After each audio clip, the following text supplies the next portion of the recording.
அடர்த்தியான காட்டு பகுதிக்குள்ள பறந்து போன சோனா குருவி வீட்டுக்கு வரவு தேவைப்பட்டதால ஒரு காஞ்ச மரத்தை வெட்ட ஆரம்பிச்சது. அந்த சமயத்துல அந்த மரத்துக்குள்ள இருந்து யாரோ கத்துற சத்தம் கேட்டுச்சு.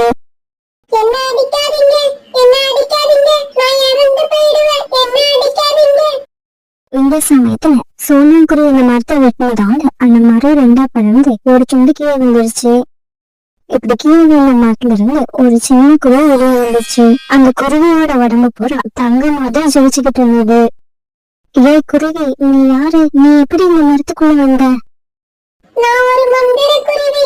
இந்த மரத்துக்குள்ள நான் போய் ரொம்ப வருஷம் தூங்கிக்கிட்டு இருந்தேன். இப்ப நீங்க இந்த மரத்தை வெட்டினதால என்னோட தூக்கம் கலந்து போய் நான் வெளியே வந்துட்டேன். இப்ப என்னை யாராவது பார்த்தாங்கன்னா அவங்களால எனக்கு ஆபத்து ஏற்படும். குருவி, நீ கவலைப்படாத. உன்னை நான் என்னோட வீட்டுக்கு அழைச்சிட்டு போய் யாருக்கும் தெரியாம வச்சுக்கிறேன். இப்படி சொன்ன சோனா பிறகு அந்த குருவியை ஒரு சின்ன சாக்கு பையில போட்டு கட்டி தன்னோட வீட்டுக்கு தூக்கிட்டு போச்சு. அம்மா, இது யாரு? இது உன்னோட புது தோழி. அம்மா, இந்த குருவியோட உடம்பு மினுமினுத்துக்கிட்டே இருக்கு. அது ஏன்னா? ஜோதி, இது ஒரு மந்திர குருவி, அதனால இது உடம்பு மினுமினுக்குது. என்னது, மந்திர குருவியா? அப்படின்னா இந்த குருவிக்கு எல்லா மந்திரமும் தெரியுமா? இதோட மந்திரத்தால என்ன பண்ண முடியும்? எனக்கு சமோசா வர வச்சு கொடுக்க முடியுமா? எனக்கு சமோசா வர வச்சு கொடுத்தாதான் நான் இந்த குருவியை மந்திர குருவின்னு நம்புவேன். ஜோதி இப்படி கோயம்புத்தனமா பேச அதை கேட்ட அந்த மந்திர குருவி உடனே தன்னோட மந்திரத்தால சுட சுட சமோசா வர வச்சு கொடுத்தது. அதை பார்த்து பியூட்டி அதிர்ச்சி ஆயிடுச்சு.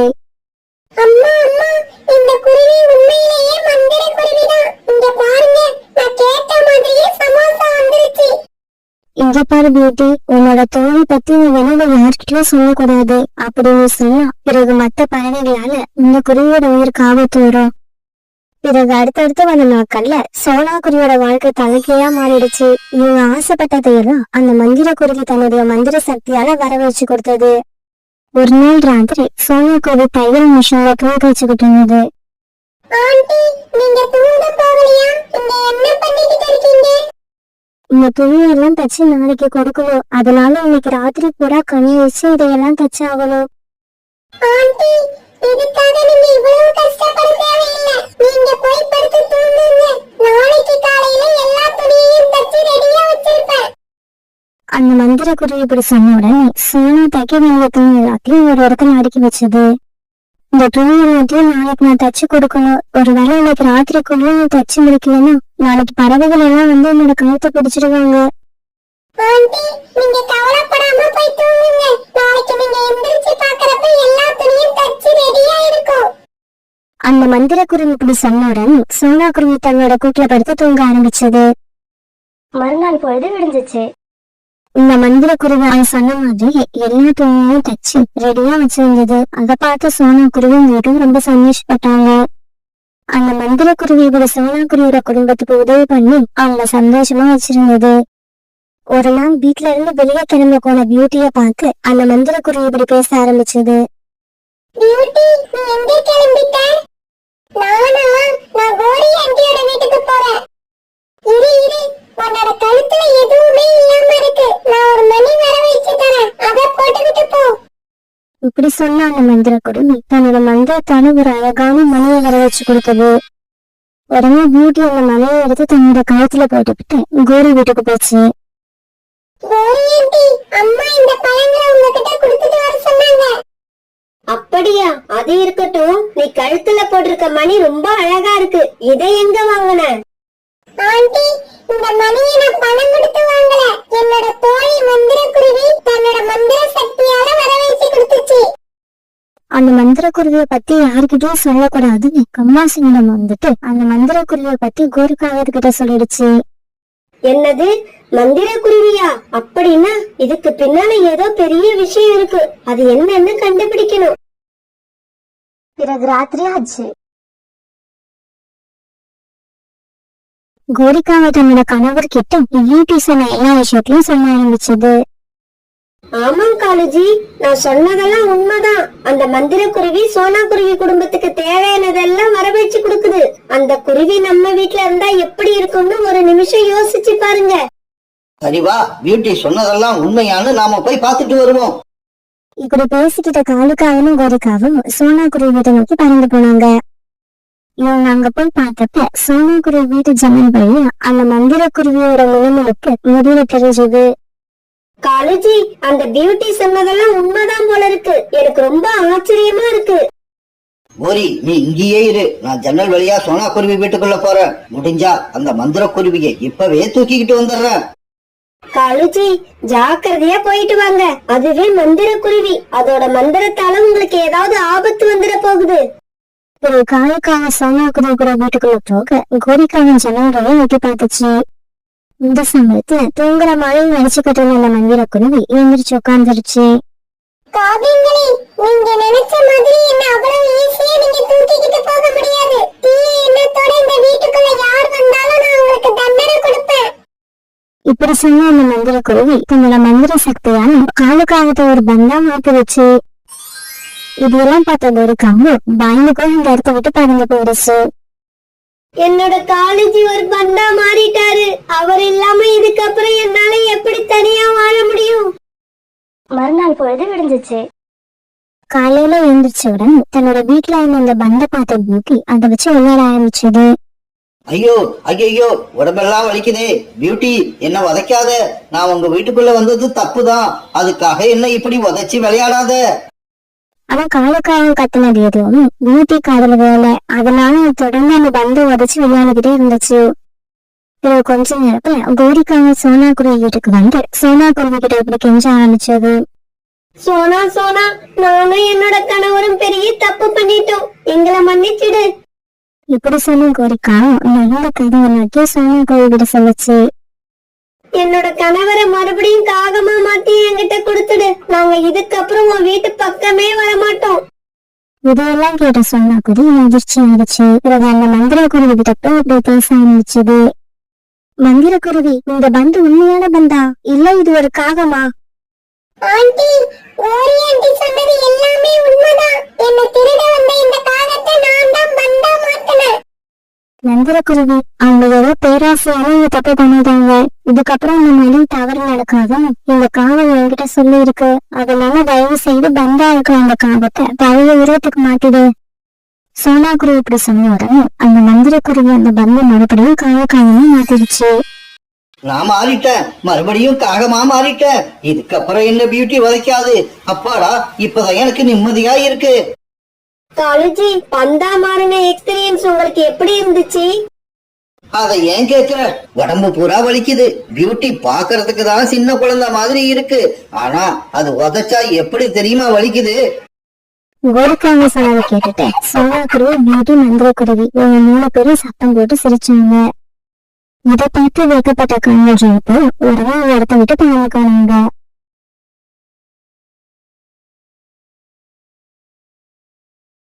சோனா குருவி இந்த காட்டுல ஒரு இடம் விடாம பூரா பறந்து வந்துச்சு. அது இப்ப முட்டையிட போற நேரம். அதுக்கு இப்ப கூடு தயார் பண்ணணும். கூடு கட்டுற இடமும் பாதுகாப்பா இருக்கணும். அப்படி ஒரு பாதுகாப்பான இடத்தை தேடிதான் அது பறந்துகிட்டு இருந்தது.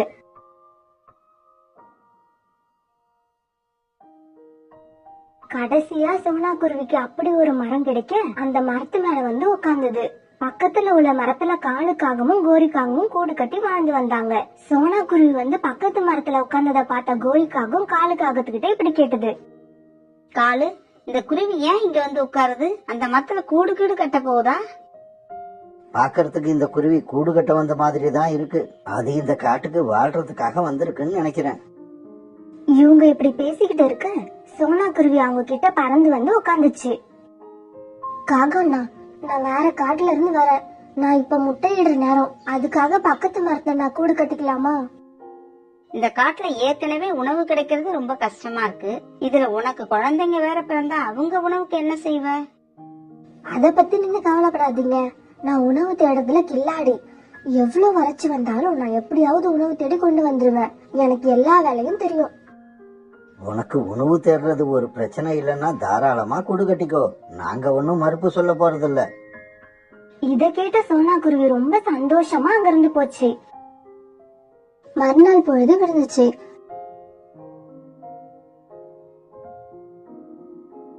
சோனா குருவி சீக்கிரமா எழுந்து கூடு கட்ட தேவையான பொருட்களை கொண்டு வந்து கூடு கட்ட ஆரம்பிச்சது.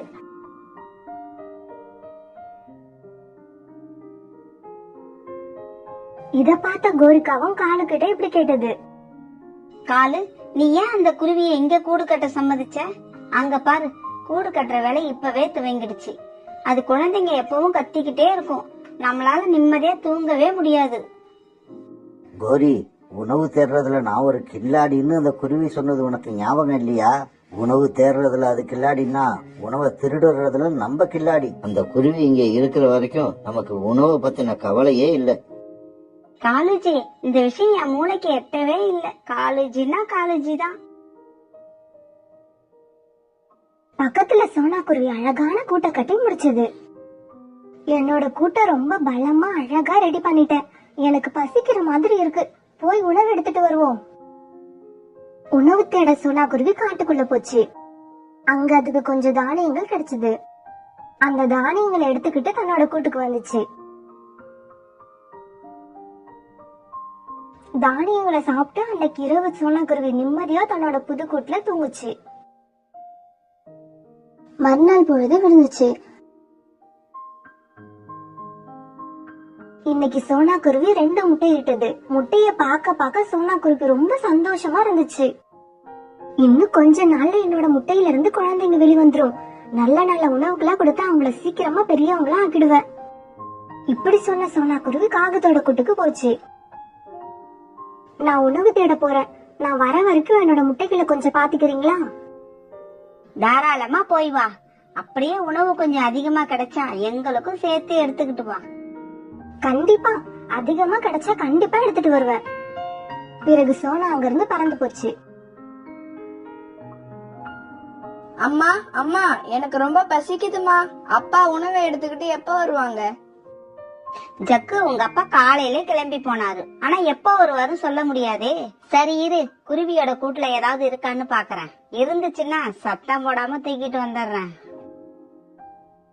கோரி வந்து கூட்ட பாக்க அங்க சோனா குருவி தானிய கதிரை மறைச்சு வச்சிருந்தத பாத்துச்சு. உணவை இங்கேயே மறைச்சு வச்சிருக்க?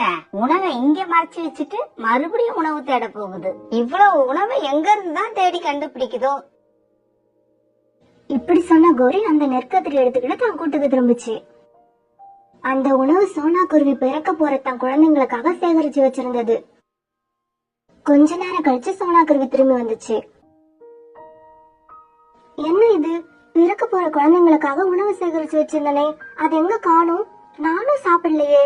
நானும் சாப்பிடலன்னா அது எங்கதான் போகும்? நான் தான் சாப்பிட்டிருப்பேனா? நான் தான் சாப்பிட்டிருப்பேன். சோனா இப்படி சொல்லிட்டு அந்த விஷயத்த அதோட விட்டுடுச்சு. இப்படியே கொஞ்ச நாட்கள் ஓடின.